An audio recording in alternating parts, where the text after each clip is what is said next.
I don't think we'll ever see a game like Mass Effect again. Back in 2007, BioWare told a gripping and self-contained story, created a cohesive universe from scratch, and set up sequels, all in the space of a tightly packaged 25-hour game. Try to imagine this happening in 2018 or onwards. I'll ignore obvious issues like forced multiplayer and microtransactions because this video would quickly descend into a rant about the good old days. For a start, a new IP would almost certainly have an open world and it would be full of stuff to do, most of it tedious and with little if any connection to the main story. Mass Effect doesn't have that problem. It takes place in linear levels or tiny open areas with only a couple of waypoints to deal with. The side quests are repetitive to play, but they contribute to either the main story, world building, or even the sequels in some cases. Modern RPGs deal with world building by giving you hundreds of small books to read and journals to pick up. These vary from personal stories, perhaps about the owner of the house you're currently robbing, to accounts of major battles that happened hundreds of years ago. It's the equivalent of trying to learn about humans by reading a few paragraphs about the Battle of Hastings. I can't be the only person who boots up a new RPG determined to read every piece of content on offer and immerse myself in the world, only to slowly lose my mind as I try to remember which long-dead king betrayed some other long-dead king and why I should care. With Mass Effect, BioWare understood that less is more. Notes and journals are kept to a minimum. You're given history about the galaxy and the species that inhabit it, but nearly all of it is directly relevant to the story. Nothing feels random.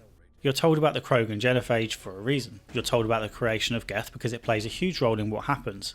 The First Contact war between humans and Turians is important to understand the role humanity plays in the story, and why some species are still a little frosty towards them. Mass Effect has a couple of big information dumps, but they didn't weigh me down, they spurred me on. Nothing about this should be considered especially remarkable, and yet it is shockingly rare in video games, where I suspect most pieces of side content are written by developers without much of a connection to the main story. You don't see this problem as often in television and movies, most likely because they work on strict time and cost constraints. Movies are rarely sold by reference to their length, whereas a game having loads of padding is front and centre of advertising materials. Books are more likely to go off on tangents, although any halfway competent editor will ensure that every paragraph and sentence is there for a reason. I'm going to try and limit comparisons to Mass Effect Andromeda during this video. I think I said some words about it somewhere else once, but I will say that comparing the first Mass Effect to Andromeda only makes the latter look worse. Andromeda shares themes with the original Mass Effect, and yet it makes mistake after mistake when the instruction manual for success was right there the entire time. All the writers had to do was play the game that started the franchise off in the first place, and Andromeda would have been infinitely better. First of all, Mass Effect gives us some flexibility with Shepard's backstory and just about avoids a cliché chosen one narrative. While what you're doing is of crucial importance, you never feel like the whole galaxy revolves around you. Humanity as a whole is a relatively small part of the galaxy instead of the dominant race. The other species have been in contact with each other for hundreds or even thousands of years and have their own set of conflicts and relationships. The next difference between the two games is a big deal. Mass Effect has a bad guy with a motivation you care about. In my Andromeda video I mentioned the common adage, the antagonist is the protagonist of his own story. That clearly wasn't the case with Andromeda, where the bad guy was so unmemorable that I've quite literally forgotten his name and can't be bothered to look it up. I played Andromeda for over 50 hours and made a 2.5 hour video on it, which took me a month. The fact that the antagonist left zero impressions says a lot. Mass Effect also has larger story threads that are engaging enough to have you craving a sequel, and I really could go on. Story-wise, I don't think Andromeda does one thing better than the game that predated it by 10 years, with the possible exception of companion side quests, although most of them were terrible. Before I get stuck into the story, there's a quick bit of housekeeping just so you know what you're looking at. I did 2 different playthroughs for this video. My first and main playthrough was as FemShep. I did nearly all of the side quests, took my time and was good to a fault. I played on Veteran difficulty, which is the hardest option available at the start. Most of the footage in this video is from that playthrough. Obviously this means there will be spoilers. My second playthrough was as a Renegade male Shep. I wanted to make this playthrough as different as possible from the first, with the plan being to carry both characters through to the end of the trilogy to see just how different things can be, or not as the case may be. For those who don't know, I hadn't played the first Mass Effect before this project. I had played 2 and 3, however I'm going to do my best to limit discussion to the events of this game where possible. Fortunately I have a terrible memory, so that should take care of itself. In addition, I read the spin-off novel Revelation, which takes place before the events of this game and stars Captain Anderson and Saren. For those curious, Revelation is decent enough by the standards of video game novels. It's a quick and simple read which wouldn't be of any interest if it were not connected to the Mass Effect world, but that's fine. I also read a couple of the comics, although I'll be saving most comics for the next 2 games in the series, which they are clearly intended to accompany. To be clear, you absolutely do not need to read any extra materials to enjoy the story of Mass Effect. It's another example of what BioWare did right. For example, Revelation fleshes out Saren's motivations, however he is still a compelling antagonist without this information. There's a huge difference between this and having a blank slate antagonist with no motivation unless you read some side content. I wrote most of this script before even reading the book, and it didn't change my opinion of the game. BioWare knows, or rather knew, how to tell a story in the actual game, a skill that has apparently been lost to the ages as developers forego telling stories in favour of lore dumps. Finally, I installed a couple of mods to make the game look prettier, especially in the facial animations. The only gameplay mod was one for improved mouse controls, otherwise it's all the same. Playing Mass Effect reminded me of sinking into a good book more than it did playing RPGs like the Fallouts and Elder Scrolls of the world. You don't roleplay as a character of your own creation, you roleplay as Shepard. To be more precise, you roleplay as one of two different versions of Shepard. It's like following a protagonist through a novel, except if you like you can go back and read the same main story with the protagonist making a different set of decisions. For those of you who have never played Mass Effect or have forgotten it, I'm going to give a quick recap of the basics so we can see how nicely everything comes together at the end. This is basically just a story summary, but I think it's worth doing to appreciate just how good a job BioWare did with the storytelling. In the year 2148, humanity discovered Mass Effect technology on Mars, which allowed for faster than light travel. Shortly after, they discovered that Pluto's moon Charon wasn't a moon at all but a mass relay. To be clear, Mass Effect technology is a separate thing from the mass relays. Mass Effect technology helped create faster than light travel, which in turn is used by the mass relays to connect distances and make it easy to travel from one part of the galaxy to the other. This Mass Effect technology belonged to a race of aliens known as the Protheans, however they disappeared 50,000 years ago and no one knows what happened to them. Humanity uses the mass relays to navigate the Milky Way and quickly gets itself into a war with the Turians. It was all a bit of a misunderstanding. Humans activated a mass relay that had been shut down because no one knew where it led. Using mass relays to travel to unknown places proved deadly once in the past when it caused a war with a race known as the Rachni, and since then it has been outlawed, which is why the Turians attacked humans when they activated it. Fortunately, the First Contact War only lasted a couple of months, although tensions between the two races continued for decades. After the war, humanity discovered the Citadel, another invention of the Protheans, which is already home to a bunch of other races. The Asari were the first ones to discover the Citadel, and they share seats on the council with Solarians and Turians. These three races hold by far the most power, so much so that the time span of 1 year is the average of a year from the home planets of these three races, 1.09 times longer than Earth's if you're curious. Humanity formed the Systems Alliance together with its own military to better represent itself in the Citadel. Our story begins in 2183 on a mission to a human colony known as Eden Prime, which came under a surprise attack from the machine race known as the Geth. Now, in more recent BioWare games, the Geth would be generic laser fodder for the rest of the campaign, perhaps with a leader called Alpha Prime or something equally tedious, with a vague desire to take over the galaxy. However, this is the original Mass Effect, so the Geth have a story of their own, and it's a surprisingly sympathetic one. The Geth were created by Quarians as a form of slave labour. Apparently, no matter where you come from in the galaxy, you have your own version of the Terminator story, so you know that full artificial intelligence always ends up turning against its creators. Therefore, the Quarians started cautiously and didn't give the Geth artificial intelligence. However, the Quarians wanted more from their slaves and gradually increased their abilities over time, always believing that they would be able to retain complete control over their subjects. The Geth operate on a neural network, which means that the more of them there are in the vicinity, the more processing power they have. It's worth noting that this is not a hive mind. They don't share thoughts, but when acting as a group they can be more powerful than the sum of their parts. After one too many improvements, the Quarians realised they were about to lose control of the Geth and decided to take preemptive action. The Quarians attacked the Geth and tried to eliminate them before it was too late. The Geth fought back and nearly wiped out the Quarians in return. A few million Quarians survived, not much on a galactic scale, and the Geth retreated to a part of the galaxy called the Perseus Veil, where they had stayed until now. The Alliance sends Commander Shepard in the Normandy to help the human colony deal with the Geth. While protecting a colony is clearly an important mission for the Alliance, it's not something that would otherwise register with the Galactic Council, which is why it's so unusual that there's a Spectre called Nihilus on board. Spectre is the name for members of Special Tactics and Reconnaissance, basically agents working for the Galactic Council who operate outside of the law. The mere presence of the Spectre is enough to tip off Shepard that this is more than a simple rescue mission, and of course it is. Before landing, Captain Anderson tells you that in addition to saving the colony, you must recover a mysterious Prothean beacon before the Geth can get their hands on it. The mission doesn't go well. One of your team members dies quicker than me in a Battle Royale game, and it was equally predictable based on the conversation you had with him on the ship. What do you think, Commander? We won't be staying on Eden Prime too long, will we? I'm itching for some real action. He might as well have gone into battle with a bullseye on his chest. It's no great loss. You meet Ashley, who is a far superior replacement anyway. Nihilus, who went off by himself, is executed by another Turian Spectre called Saren. Shepard finds the Prothean technology which communicates with her via a series of images showing an impending threat to the galaxy by machines called the Reapers, before promptly self-destructing. Next up you head to the Citadel, home to over 10 million people from a huge variety of races, or so we're told.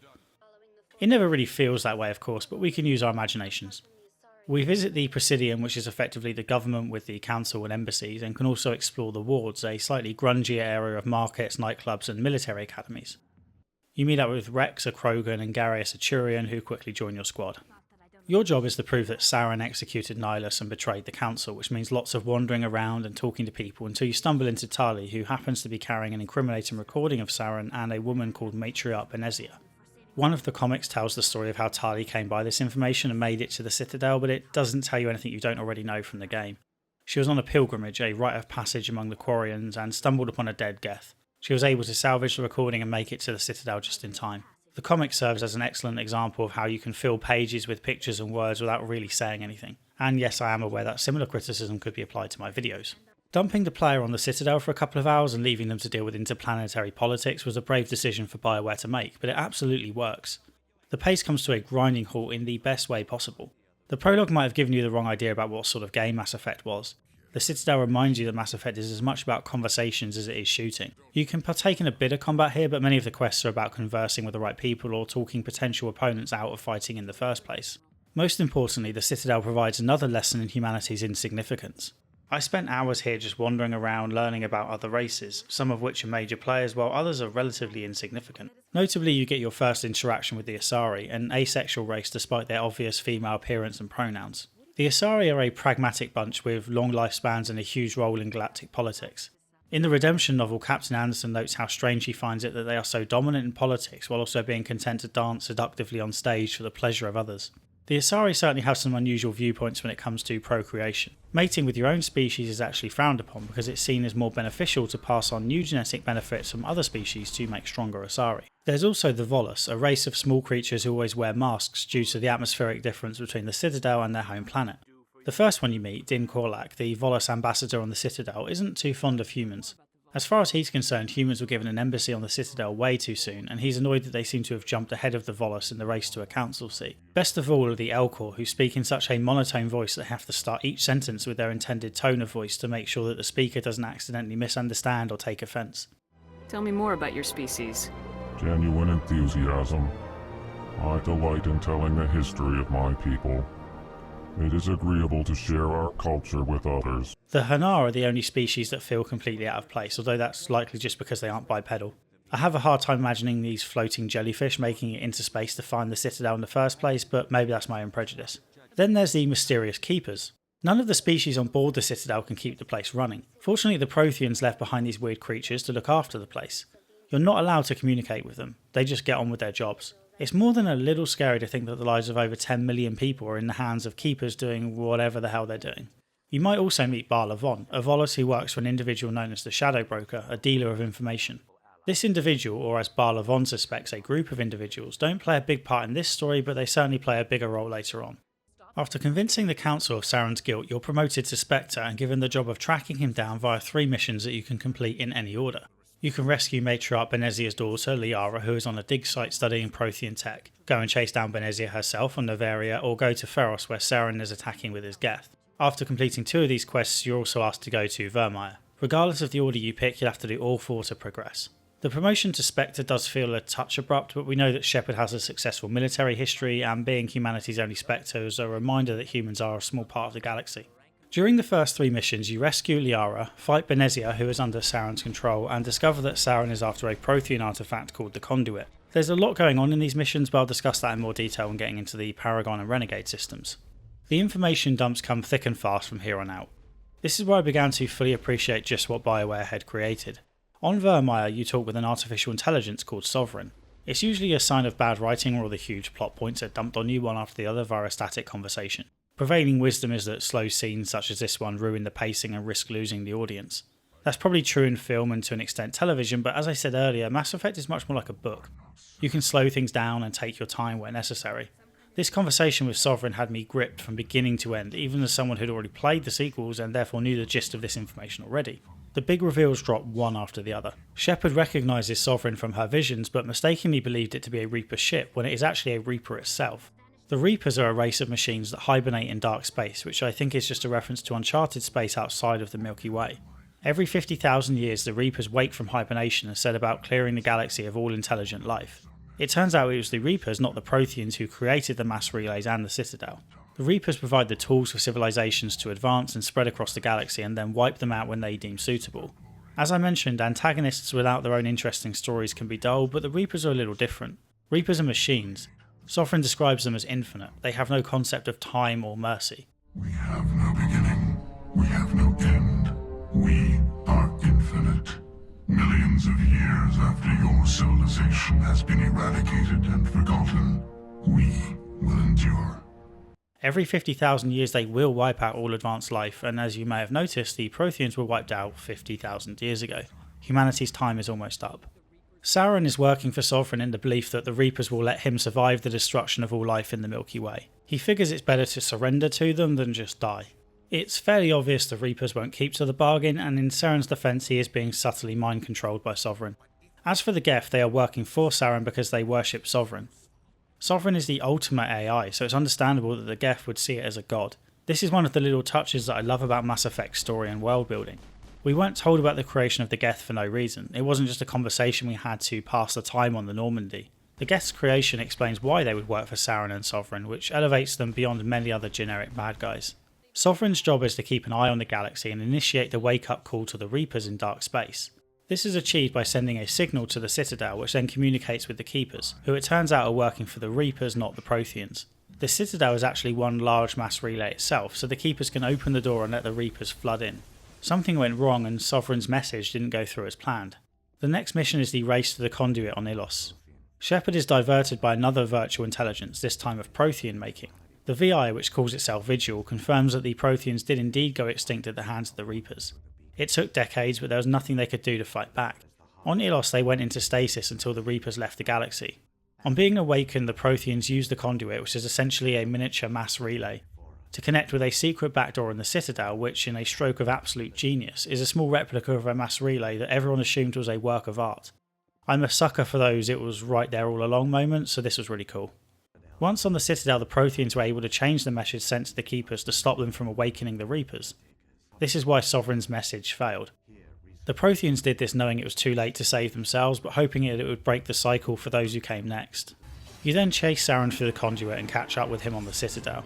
You can talk Sauron into killing himself or fight him, but either way he dies and then becomes possessed by Sovereign for a final battle. The best part of the ending is what's going on elsewhere. Sovereign and the Geth attack the Citadel, and while they eventually lose, it is a close fight which may even destroy the Council depending on what decision you make. This makes for a tense finale to round out the story, but also does a fantastic job setting up the sequel. Sovereign is just one Reaper ship, there are plenty more coming and we don't look equipped to deal with it. As you can no doubt tell at this point, I thoroughly enjoyed Mass Effect's story. I need to replay the two sequels before coming to any definitive conclusion, but it's likely this story will be my favourite of the trilogy. What the first game doesn't do quite as well as its sequels, in my opinion, is the characters. It's not that the characters here aren't great, it's that we don't get to know them well enough. Liara is probably the exception because she's the daughter of matriarch Benezia, so you get a decent chunk of backstory and character building. Kaiden and Ashley, the two human companions, are there to act as the angel and devil on your shoulder while making important decisions. As a human biotic, Kaiden had plenty of potential, but the only time I was glad for his presence was when I could sacrifice him to save Ashley on Vermeer. He finally came in use. Killing Kaiden was one of the only major decisions I made the same way in both playthroughs, although I did change the precise way in which he died. I spent hours in major conversations with Garius, Tali, Liara and Rex, however for the most part those conversations were engaging because of the information they provided about their respective species, not about themselves. Each character is effectively a representative of their race to tell you major points from their history and typical traits. Imagine if we were playing as Nasari and spoke to a human in this way. How would the human describe the entire species? If it were Ashley, we might make the assumption that humans were only out for themselves. If we spoke to Kaiden, we might never want to speak to a human again. You do get backstories for your companions, but without dedicated quest lines to flesh them out, it feels less impactful. Rex laments how Krogans are more concerned with fighting than curing the genophage and tells you how he killed his father before asking you to go on a short fetch quest for him. Garius wants out of C-Sec, where he was constantly caught up in red tape. He softens a lot during the story. Tali was on her pilgrimage, however all Quarians do that, so again it felt like more of an excuse to tell us about the species as a whole. Liara is an excitable student trying to uncover the mysteries of the Protheans and ends up being a bit of a plot device to help reveal more information when required. Characterisation improves in subsequent games, and it's understandable that BioWare didn't have the resources for loads of in-depth character side quests, but it means I didn't get quite as close to a couple of the characters as I'd have liked. Surprisingly, I found Shepard herself to be the biggest disappointment. I believe most of the problems with her character can be placed at the feet of the Paragon Renegade system.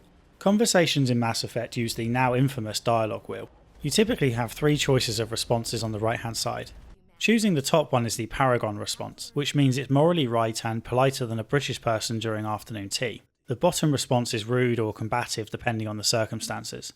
The middle option is what I call the Zelda response. It's fine, doesn't commit too much either way, and does the job if you don't want to engage with the story while avoiding unnecessary combat. It functionally continues the conversation, but you wouldn't miss its absence. If you stick with the Zelda option, you're missing out on better experiences elsewhere. At the end of each conversation, you're awarded Paragon or Renegade points depending on how you acted, although this doesn't necessarily mean that the conversation turned out any differently. You can make important decisions via this wheel, but as often as not the only difference is the tone of voice Shepard uses to deliver the same words. These points are added to your Paragon and Renegade meters. When you reach certain levels in Paragon or Renegade, say 25%, you open up Charm and Intimidation options on your character skill tree, which you can then invest in the next time you have skill points to spend. Having high Charm or Intimidation then opens up bonus conversation options, which typically offer new ways to resolve conversations. You can even avoid one of the late game fights against Saren by convincing him to kill himself. This system is probably a touch more convoluted than it needs to be and does get changed in the subsequent games if my memory serves me correctly. BioWare could have probably skipped the whole Charm and Intimidation thing entirely and just had the extra conversation options pop up based on your Paragon and Renegade meters. Instead it added an extra step and forced you to spend a few level up points to get the full benefit. Another fairly obvious problem with the Paragon Renegade system is the need to be either a Paragon or a Renegade. If you like to roleplay as a morally ambiguous character or mix things up a bit as the situation requires, then you're out of luck. In Mass Effect you're punished for not going either Paragon or Renegade. If you don't focus on maxing out one of the bars, then you will miss out on conversation options and more efficient ways to resolve problems. You even miss out on special side quests that are triggered near the end of the story once your Paragon or Renegade meters are about 3/4 full. There's also the issue of the choices being a touch too black or white. If you ignore the Zelda choice, which you absolutely should do, then you essentially have 2 different Shepards to play as and therefore 2 major playthrough options. Within these 2 playthroughs there are a multitude of smaller decisions to make, so you can certainly do more than 2 runs if you like, but you're only really playing as 2 versions of Shepard. This can be a little limiting compared to other RPGs. I like to play as chaotic good for example, but if you play Paragon then you are basically forced to be lawful good throughout. Being restricted to 2 extremes like this obviously isn't ideal, but it goes back to what I said earlier about how the role playing in Mass Effect isn't open in nature like an Elder Scrolls game. You're playing as Shepard and it just so happens that you can choose between 2 different versions. Both of them are at least vaguely believable. I enjoyed the Infamous games, but boy did the evil version of Cole feel stupid and unnecessary. Mass Effect's system isn't as silly as the one in Infamous, but it's clear that the Paragon choices are the more fleshed out of the 2, and if there is a canon story then it's the Paragon one. Renegade Shepard has its good moments still. You make tough decisions and take a firm hand with your crew. Renegade Shep can be a jerk but a believable one. If this treatment was consistent all the way through then it wouldn't be so bad, however that's not the case. First of all, some Renegade conversation options just make him sound like a petulant child, not some tough leader. He comes across as illogical and petty in a way that breaks his character. This is often reflected in the way others react to your Renegade comments. They either ignore it and provide the exact same response as they would to a Paragon reply, or they wave it away with some comment like, "I wouldn't put it like that," and then proceed to say the exact same thing they would have anyway. Shepard does that as well on occasion, providing the same comment for Paragon and Renegade answers. You can't just cut Captain Anderson out of this investigation. You can't just cut Captain Anderson out of this investigation. Sounds a little far-fetched. The vision on Eden Prime. I understand it now. I saw the Protheans being wiped out by the Reapers. Sounds a little far-fetched. The vision on Eden Prime. I understand it now. I saw the Protheans being wiped out by the Reapers. Perhaps there's a tone of voice difference in how he delivers the comments, however my playthroughs had 2 different voice actors, so I can't say for sure. Renegade conversations often become a case of Shepard just being an arsehole to the person he's talking to instead of keeping his views consistent. A good example of this is an optional conversation you can have with Ashley on the ship. Ashley has some troubling views, at least at first. A generous interpretation would be that she doesn't want non-humans on the ship because they might steal the Alliance's military secrets. But let's face it, she's likely caught a bout of the racisms. Her character changes a lot over the series, so she's worth spending time with regardless of a bad first impression. As a Paragon you even feel like you have an active role in her growth, which makes the bond stronger. When Shepard talks to her as a renegade, you can agree with her view that humans should look after themselves first and foremost. So far so appropriate. However, later on in the same conversation, the Renegade Conversation option makes Shepard admonish her for those same viewpoints. The Renegade option seems to prioritise disagreeing with people instead of sharing a shitty opinion. It's almost like a lot of the angry people out there just enjoy being angry. Other parts of the Paragon Renegade system have good ideas which aren't well executed. There are side quests and optional ways of resolving situations on the main path that are clearly designed for either Paragon or Renegade and reward those points appropriately. Nothing wrong with that of course, except even if you reject the quest it still gets added to your quest log, which is annoying for one thing, and potentially a problem if you forget the nature of the quest and end up completing it later. The quest descriptions often sound generic, like going and getting a file. You might not necessarily remember that to get the file you have to kill loads of people first. There are also quests where you'll initially get one set of points, say Renegade, but can then change tack and pick up Paragon points. This kind of variety in quest design is of course to be commended, but going back to the earlier point about how you absolutely must focus on either Paragon or Renegade, you can see the problem with the implementation. A good example of this can be found on Noveria, where you have to find a way to get a keycard to access a new area. You have a couple of options, including getting in the boss's good books by ratting out someone else for smuggling. Another option is to help out Lorik Quinn at the bar. He wants you to grab some data from his office, believing that it will help uncover corruption. He adds that you will likely have to kill some otherwise innocent guards in the process. During my Paragon playthrough, Shepard rejected the quest, because killing guards wasn't a cost she was prepared to pay, not when there were other less bloodthirsty options. The quest gets added to your log anyway, so I just had to ignore it for the rest of the game. On my Renegade playthrough I intended to do the opposite and take the quest, except by acting like a renegade I couldn't get Lorik to tell me about the quest in the first place. I had to select the boring Zelda option first and then resume being a jerk. It seems odd that a quest specifically designed for renegades would be easily missable by a character acting as a renegade. Anyway, once you do have the quest you carry on and pick up renegade points for killing guards. You then get the opportunity to redeem yourself somewhat by taking the Paragon route and using this information to reveal the corruption. If the split between Paragon and Renegade weren't so important, I'd be loving this option, but you only get to make this choice if you first pick up Renegade points, which you'll likely be avoiding if you're playing as a Paragon. You'd have to know in advance that doing a Renegade quest would eventually reward you with Paragon points, and without having played the game there's no real way to know that. Finally, the way the Charm and Intimidate options open up is a little balked in my opinion. As discussed, whether you have a Charm or Intimidate option available depends on the amount of points you have invested in those stats, which in turn depends on your Renegade and Paragon score. Obviously the further you are in your playthrough the more likely you are to have the requisite number of Charm and Intimidate points.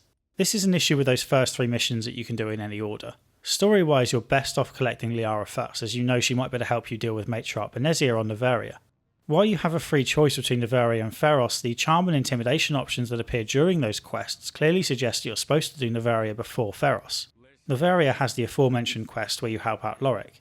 If you want to convince him to testify about the corruption then you need a Charm or Intimidation score of 5. No quest on Noveria requires Charm or Intimidation above 8. Compare that to Feros where a major decision needs Charm of 12 or Intimidation of 10. I just about reached Charm of 12, which happens to be the highest you can get, but I only did that a few minutes before I needed it.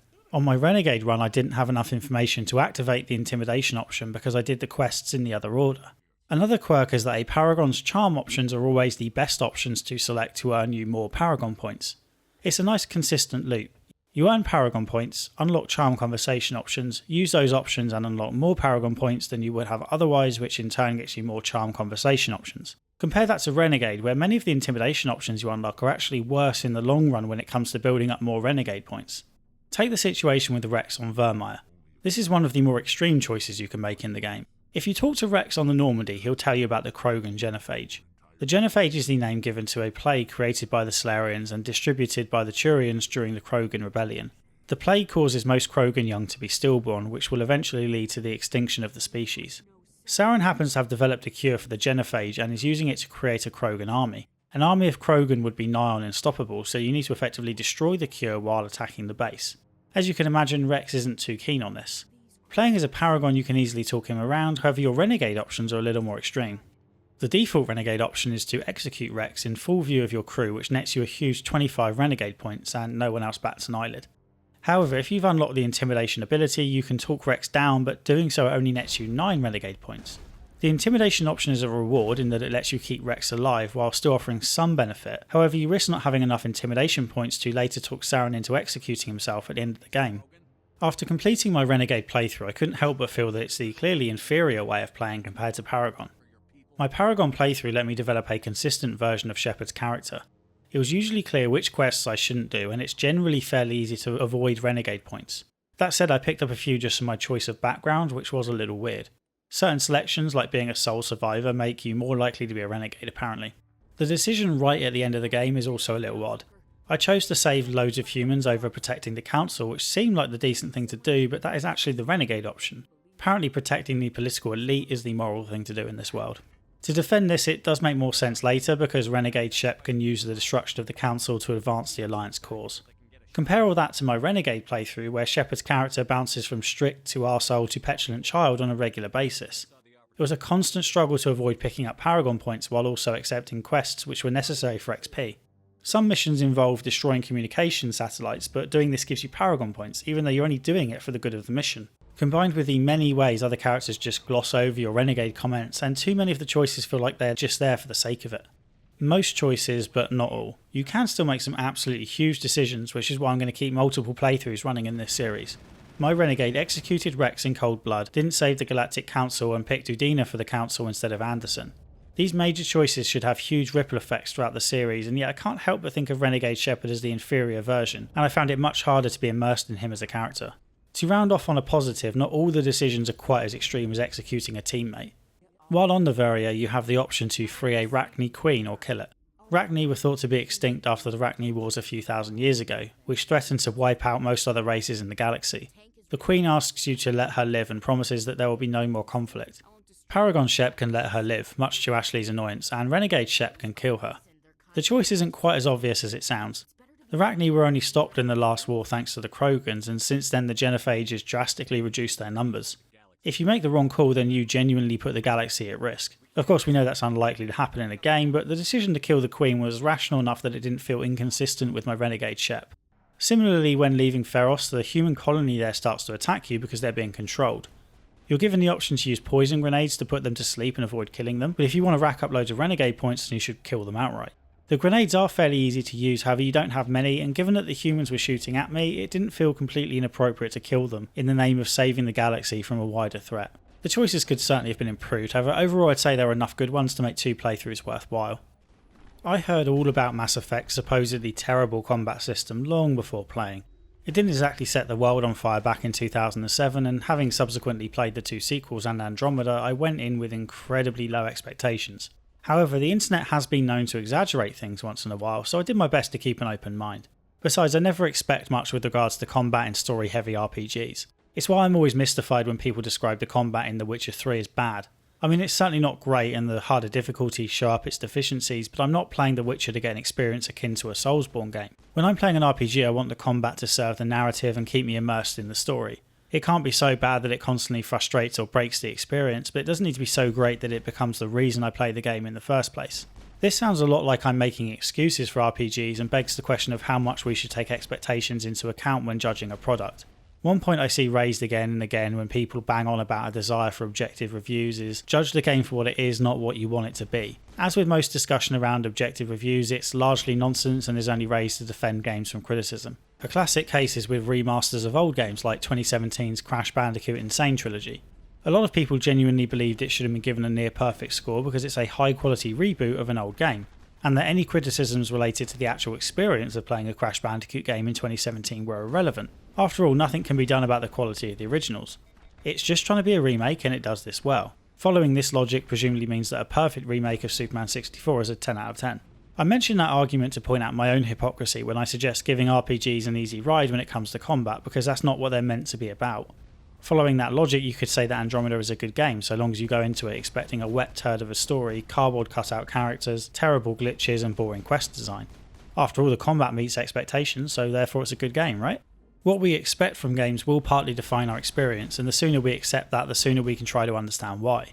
If all you want is a decent reboot of the first 3 Crash Bandicoot games, then what does it matter if one reviewer didn't appreciate just how brilliant Crash Bandicoot Warp still is in 2017 and still will be in 2117 for that matter. With regards to The Witcher 3, I believe part of the blame lies in how nearly every game has RPG elements now. It's getting harder to distinguish between action games with open worlds and skill trees and RPGs focused on storytelling and world building. People picking up The Witcher 3 might usually buy the likes of Assassin's Creed and think The Witcher is similar, and to be honest I don't entirely blame them, they have a lot in common. The contrarian in me would love to conclude this little diversion by telling you that Mass Effect actually has a complex and rewarding battle system, which shines the longer you spend mastering it. But no, the combat in Mass Effect is bad. As an action game, Mass Effect is not a lot of fun. Fortunately, I wasn't expecting any better, so in this case my preconceived expectations helped. The crucial thing is that while the combat is not enjoyable, it never took me out of the experience. To start with the positive, the biotic powers can be fun to use. You can throw enemies, suspend them in midair, knock out shields and slow them down. If it sounds a lot like the Force, then you would be right. The only drawback is that using them often leaves you exposed while Shepard goes through the slow animation before getting the move off. They can also be a touch unpredictable. Occasionally you'll do a throw which sends an enemy flying, and another time they'll just collapse on the floor in a heap. It's also hard to defend against biotics. These abilities have a tendency to go through cover, so 1 second you're safe and the next you're ragdolling on the floor. Still, biotics have their uses, and when they work they make you feel appropriately badass. Your biotic powers depend on your choice of class. For my first playthrough I went with a Vanguard, which is kind of half soldier and half biotic. Even playing as a pure soldier, you're forced to take the throw ability, which makes me think that BioWare didn't want players to miss out on this stuff completely, given that without the biotics, Mass Effect is just a bad cover shooter most of the time. Difficulties are well balanced, although I never tested Insanity, the hardest of the 5 settings. An initial playthrough on Veteran was challenging enough that I didn't take any encounter for granted, and died enough that I made sure to quick save often. I found a few moments to be frustrating, especially where there were enemies who could wipe you out in one hit. Thresher Maws are best fought while in the Mako, but can still kill your entire party instantly even when the attack lands nowhere near you. Later sections of the game have drones, which shoot missiles that are again one-hit kills. When there's only a couple of them, the missiles are fairly easy to dodge or avoid by hiding behind cover, but there are small rooms with more than 10 of these flying around all over the place, which can make surviving more down to luck than anything. Splash damage is also a touch unreliable, so it's hard to know when you're in proper cover. Any encounter where you get attacked from multiple sides is a problem due to how slowly you move and the seeming randomness with which you attach to cover and when the game will let you properly peek around it. When things get chaotic, you have to hope your companions pull their weight, and good luck with that. They run all over the place and will happily keep shooting at an enemy in the distance even when they are taking heavy damage from someone up close. To be fair, this problem is countered slightly by the enemies being just as stupid. They would often run right past me to try and get at a companion and then stand there while I take them out. You can mitigate some of the randomness by using squad commands, which is useful in situations where you desperately need healing or a shield. It's just a shame the companions don't have the common sense to do any of this themselves, even with this option turned on in the menu settings. You can do your best to micromanage your team and line up commands, but fortunately it never got to the stage where I had to do that regularly. Perhaps you do on Insanity difficulty, but definitely not Veteran and probably not hardened from my testing. The guns aren't particularly fun to shoot, which could be considered a drawback. Bullet spread is insane early on. Some inaccuracy is to be expected when holding down the trigger, but the bullet spread gets so wide you often shoot directly into your own cover. I like using sniper rifles, but the scope shakes so erratically I didn't drink coffee for a week afterwards. Mass Effect wasn't BioWare's first attempt at real-time 3D combat. That honour belongs to Jade Empire, but I have to assume they had separate teams working on those two games. Mass Effect feels like the next nervous step forward from Knights of the Old Republic. An inevitable move away from turn-based combat, but likely a reluctant one. I appreciate that this sounds like I'm making excuses for the game, something I'm often critical of others for doing. However, the poor combat genuinely didn't take away from the experience for me at all. The combat was so unengaging that all it did was remind me that I was playing for the story and nothing more. And that story is damn good in my opinion, and it's aided by the side quests, which offer a lot more depth than the now typical go and speak to 3 people or download some email nonsense that featured in Andromeda. There are side quests that tie in with people and corporations that we meet in the main story, and some significant interactions with a major player from the 2 sequels. It's yet another example of how well planned this series was from the very start, and it makes playing this first entry incredibly rewarding even for people like me who skipped it on initial release. Despite that, these side quests become a chore to get through for 2 major reasons. First, the Mako, and second, the copy and paste environments. Side quests pop up in a couple of different ways. You might get contacted while on the Normandy and asked to investigate a situation on another planet, or perhaps just pick up a distress call while exploring the various solar systems. You'll also get some that can be dealt with entirely on the Citadel or on the planet that you're visiting as part of the story, but I want to focus on the ones that send you to new planets. While the stories are all varied, each side quest follows a near identical pattern. You land on a new planet in the Mako, spend 10 minutes trying to get the damn thing to the objective marker, and then enter one of 3 identical structures before clearing out waves of enemies. The first time I dropped onto a barren planet, I couldn't understand why people were so critical of the Mako. Sure, it's a little awkward to move around, especially on the keyboard, but it's enough to get from A to B. I also loved how barren the planets were. You land, look around and see nothing but mountains and maybe a moon or distant planet in the skyline. There's a refreshing lack of clutter and only around 3 to 5 points of interest per planet. It makes a nice change from modern maps where there's so much on screen that developers seem scared that players will lapse into a coma if they don't have a shiny thing to head towards all the time. Some planets have a scattering of wildlife on them as well, which you appreciate all the more for how rare it is. The lack of stuff on the planets isn't the problem with these side quests. The first thing you'll notice is that controlling the Mako is a nightmare.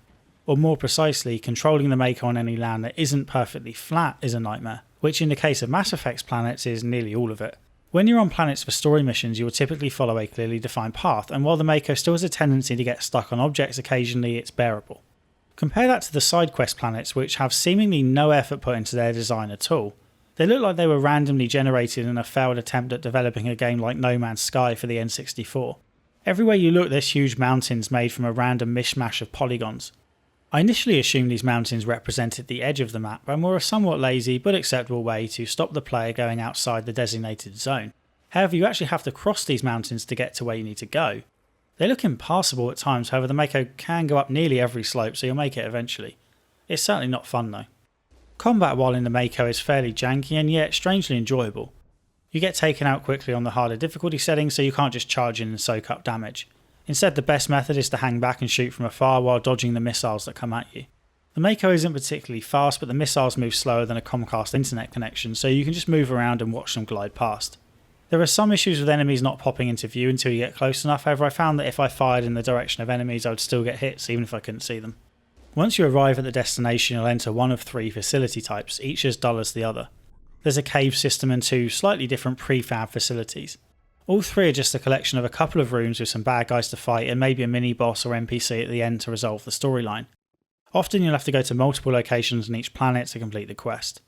Each of the 3 types of facility are basically the same every time.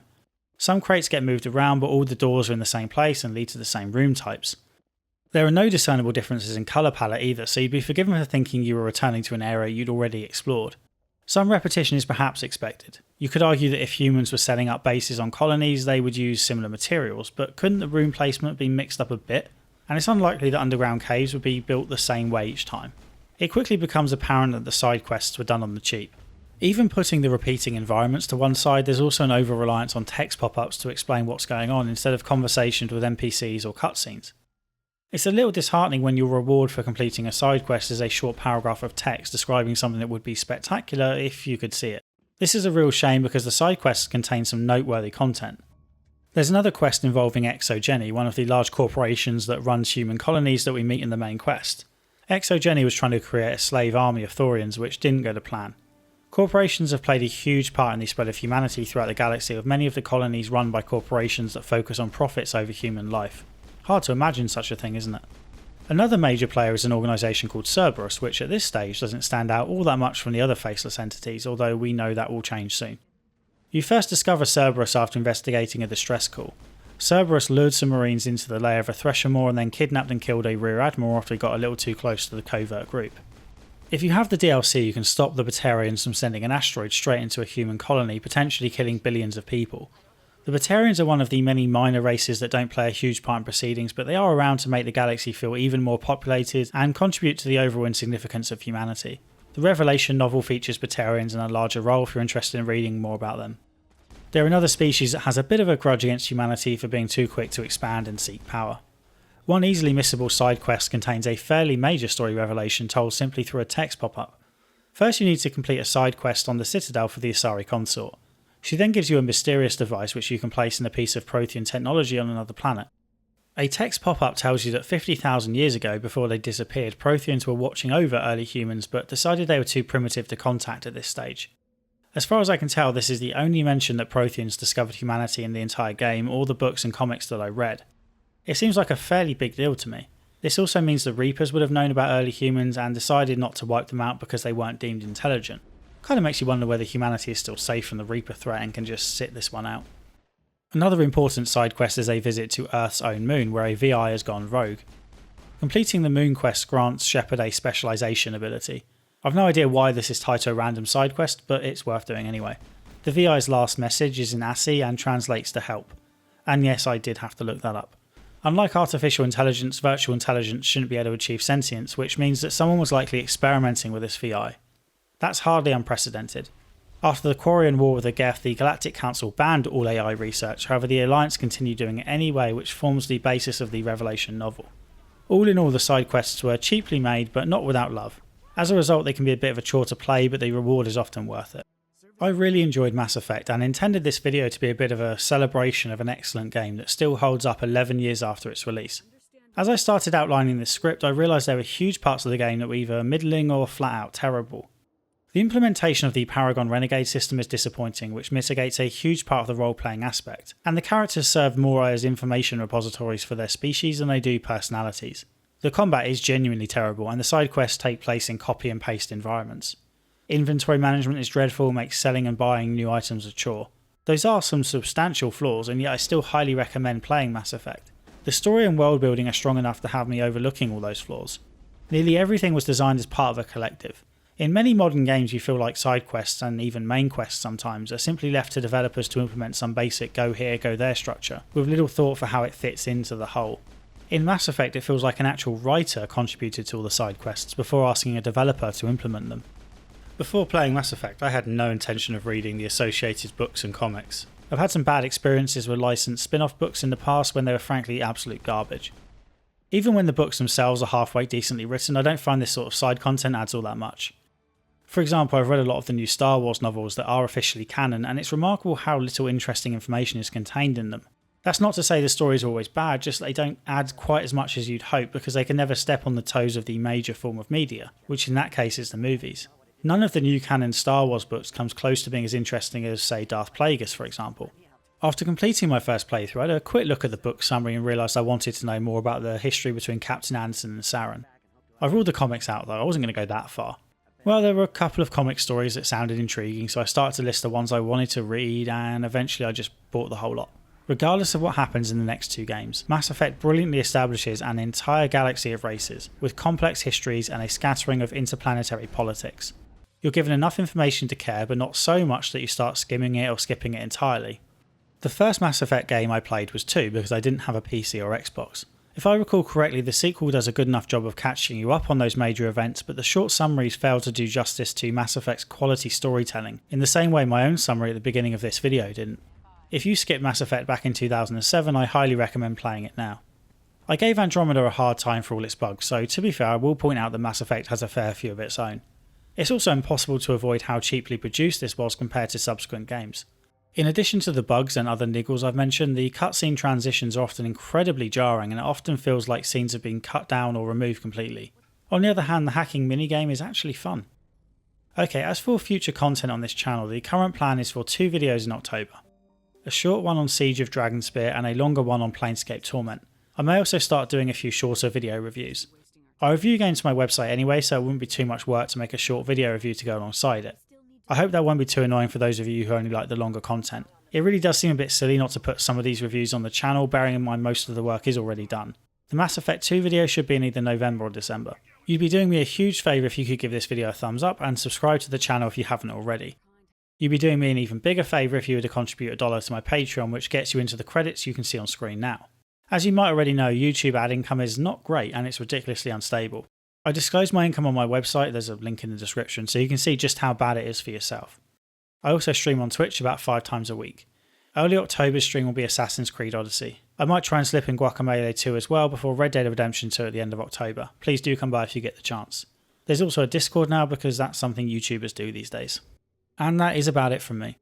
In case you want to read along with this Mass Effect series, then the reading list for the next video is the Ascension novel together with the following comics: Redemption, Evolution, Incursion, Homeworlds Issue 3 and Foundation Issues 5 to 13. Yes, I did just say you homework.